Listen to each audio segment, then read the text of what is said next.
A greve é um direito social de todo e qualquer trabalhador. A Constituição Federal assegura o direito dela, competindo-lhe a oportunidade de exercê-lo sobre os interesses que devam defender. No dia 27 de abril desse ano, as instituições de ensino paranaenses retomaram a greve que estava suspensa desde o dia 13 de março, com a pauta de reivindicar a mudança no sistema de previdência dos servidores do Estado. O posicionamento funcionalista, fortemente baseado na teoria durkheimiana, tem uma visão orgânica de sociedade, onde cada setor é uma parte que exerce uma função em busca do equilíbrio social, sendo as comunicações de massa a manutenção desse equilíbrio. Vamos agora entrevistar a professora de português e inglês Bernadette Marmentini, que esteve presente na Praça Nossa Senhora de Salete, em Curitiba, no dia 29 de abril.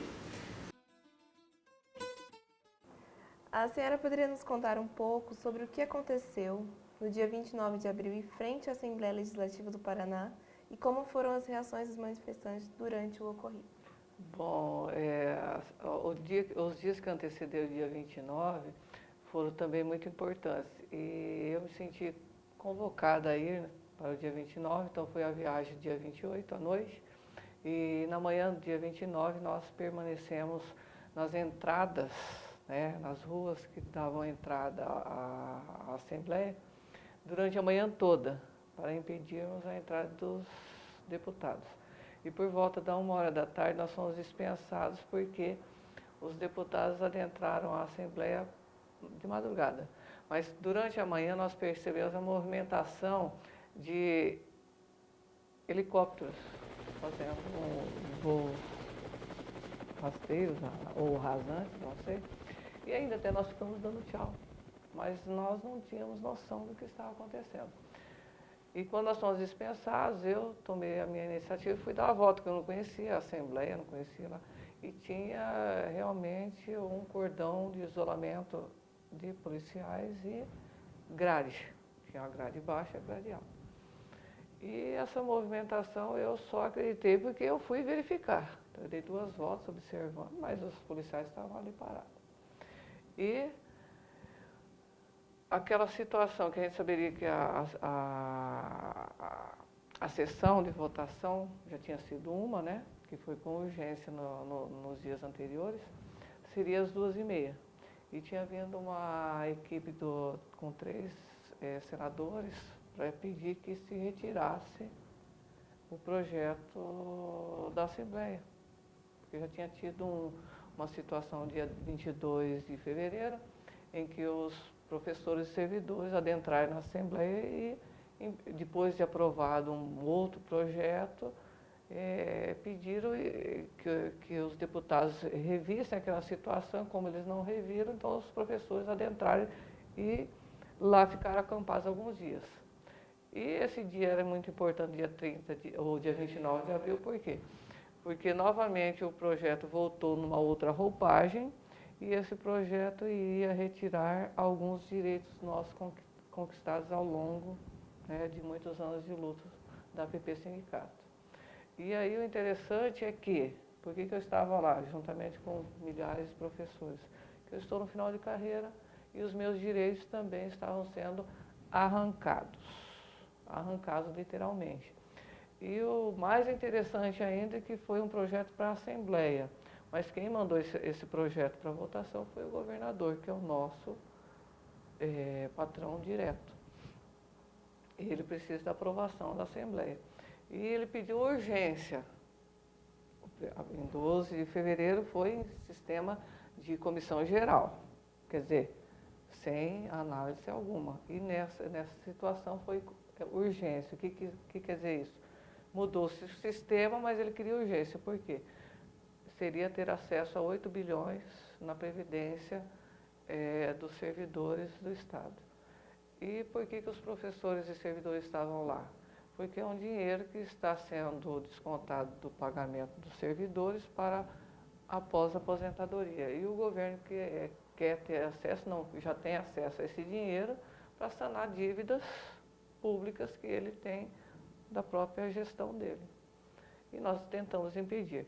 E porque todo aquele aparato militar que estava lá, como ele mesmo disse em algumas entrevistas, que seria para proteger a integridade física da Assembleia e dos deputados estaduais, que na primeira parte ele disse que os deputados foram ameaçados. Eu acredito que não tenha acontecido isso, porque professores são professores.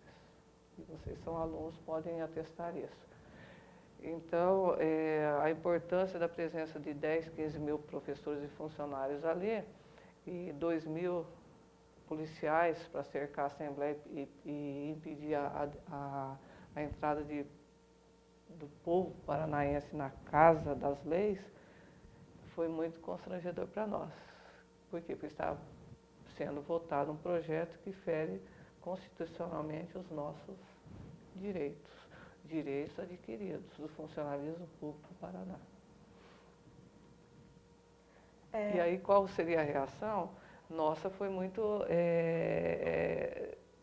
como se diz, a gente não esperava nem o aparato militar e muito menos o que aconteceu, porque uma comissão de senadores pedindo para retirar o projeto, veio a negativa, nós estávamos lá no sol e chuva e veio que eles iam votar. Então, nós estávamos impedidos de entrar um grupo de representantes, nós fomos impedidos pelo aparato militar e eles começaram a votar e certamente alguns mais eufóricos tentaram adentrar a Assembleia pela força, que a grade em torno de 2 metros, quer dizer, não tinha como adentrar. E nisso a polícia começou a reagir com bombas, cacetetes e balas de borracha. E aí, como se diz, nessa eu levei 6. Pela resistência, não por não me proteger. Eu poderia ter saído como alguns, mas eu fui na resistência porque muitas pessoas estavam apanhando do meu lado porque tentaram adentrar. Então eu tentei desviar o foco também, porque apanhar de cacetete, as imagens foram muito fortes. Né? A próxima pergunta. Algumas pessoas afirmaram que a greve implicou em transtornos econômicos e sociais para a região das escolas, das universidades. Também acompanhei as reportagens e realmente, por quê? Eu acredito que tudo gira em torno das escolas. O comércio é um fator econômico. Mexeu? Mexe. A minha opinião particular, o que isso implica na economia? Nós temos aí um governo neoliberal e eles pretendem privatizar as universidades e a educação pública.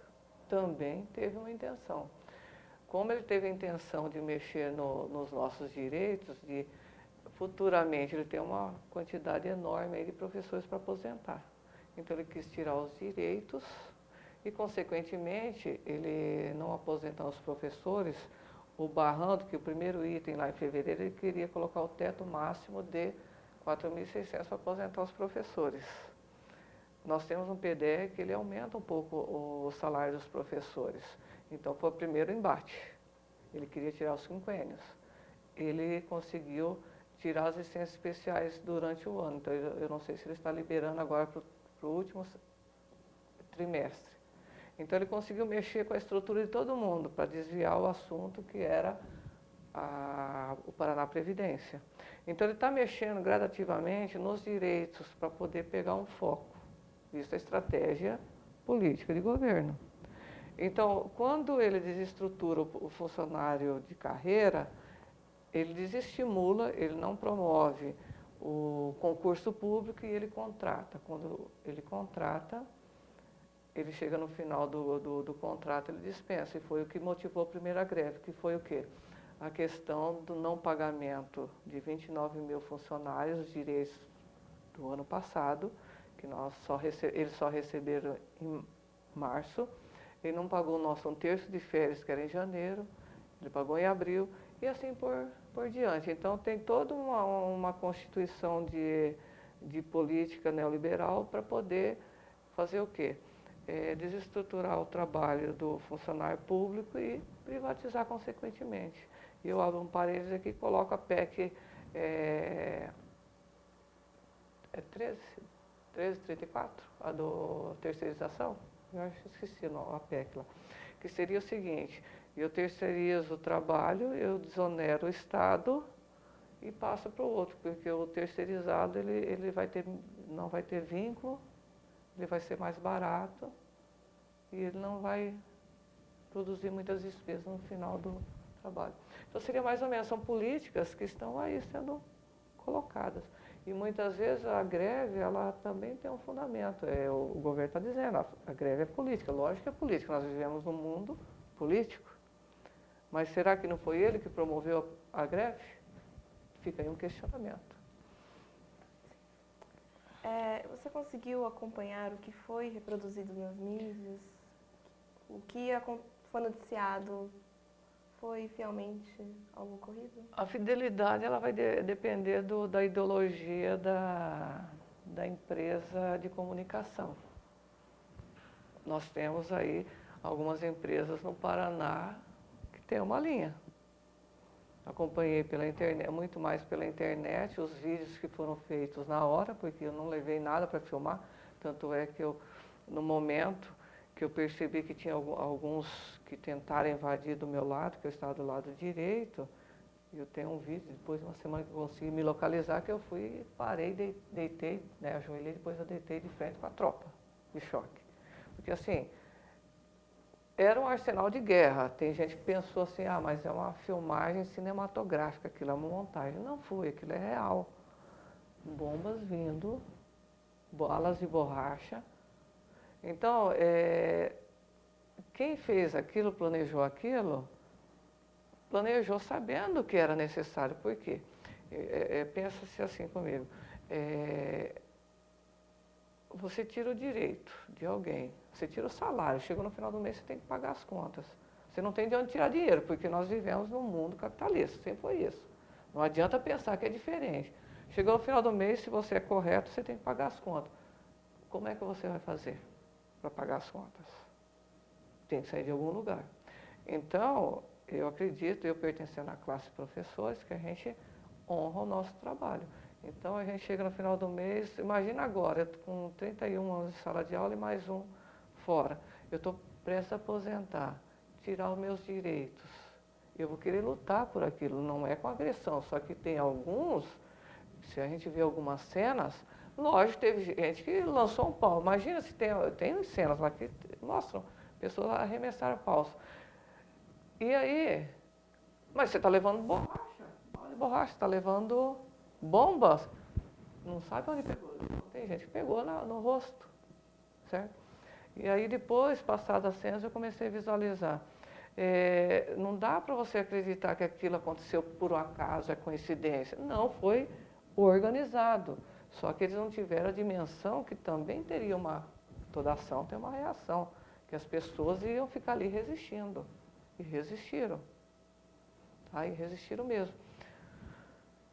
E aí a fidelidade vai depender do ponto de vista. Tanto é que uma das filmagens que eu me encontrei veio de dentro da Assembleia Legislativa. Então é fiel, é fiel. Agora, quem é que vai editar, quem é que vai falar e vai dar seu ponto de vista, aí é de quem é que fez. Então vai depender muito do quê? Eu sempre coloco isso nos meus alunos. A verdade, ela só é verdade enquanto você tem um ponto de vista, porque o outro pode contestar e dizer o quê? Aí fica a critério de... Tá? Mas a mídia, ela é, como se diz, ela põe um ponto de vista. Só que aí o julgamento que o leitor vai fazer vai depender muito do conhecimento que ele tem. Próxima pergunta é: para Durkheim, o legislativo e o executivo são instâncias racionais da sociedade, capazes de garantir uma representatividade coletiva, visando principalmente o bem comum. De algum modo, essas demandas foram violadas? Com toda certeza, porque se diz o seguinte: eles foram eleitos pelo povo para representar o povo. E naquela hora eu fazia parte do povo e eu fui agredida. Entendeu? Apesar que a maioria deles não receberam meu voto, mas eles representam o povo. E foi cerceado o direito do povo entrar. Mas não foi só cerceado o direito do povo entrar. Eles fizeram a leitura, eles vão depredar o prédio. Mas eu sou cidadã paranaense. E como que o governador deu uma declaração que ele foi o mais ferido de todos? E eu? Aí eu volto com uma outra pergunta. Ele ou eles tentaram conservar o patrimônio público. Eu sou uma funcionária concursada do Estado. Eu sou que patrimônio do Estado? Então eu valho menos do que o patrimônio material. Então qual é o diferencial que é dado para a pessoa, porque eu fiz um concurso, não, 2, eu assinei um contrato de responsabilidade, porque quando eu estou na sala de aula, eu tenho que fazer o tratamento com o educando, que ele é um ser humano, antes de tudo, ele não é um objeto. E lá eu fui tratada como o quê? Diante da declaração do meu patrão, que ele está governador, ele não é o dono do Estado. Então ele priorizou a propriedade e o servidor ele pode ser, ele usurpou dos direitos dele e a Assembleia também. O que você achou do desempenho da Polícia Militar? Alguns tentam dizer que eles cumpriram ordens e tentaram até justificar, teve até uma campanha aí que no Dia das Mães, né, eles foram distribuir flores para as mães e para as mulheres. Eu contesto porque é o seguinte, a mesma mão que agride, depois ela carinha. Então eu acho que tem uma oposição aí que é violência. Violência, então quem bate faz carinho, a coisa é meio complicada. A polícia, ela pode ter agido, só que eles são servidores públicos como nós.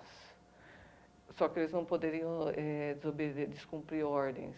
Mas nós temos aí um efetivo no Paraná, que nós temos cidades aí que nós não temos nem policiamento, e nós temos muitas cidades desprovidas com um grande índice de crimes. Eu tenho certeza que a gente só estava tentando defender os nossos direitos. Caíram-se os comandantes, alguns secretários, e isso não justifica, porque o que tinha que ser, o que eles queriam foi realizado. Então as cenas, como vocês perguntaram antes, as cenas foram gravadas. E as pessoas as pessoas responsáveis pela ação do dia 29 estão sendo, eu não vou falar inocentadas porque não teve julgamento, mas elas estão sendo eximidas das suas responsabilidades. Mas a ação foi violenta.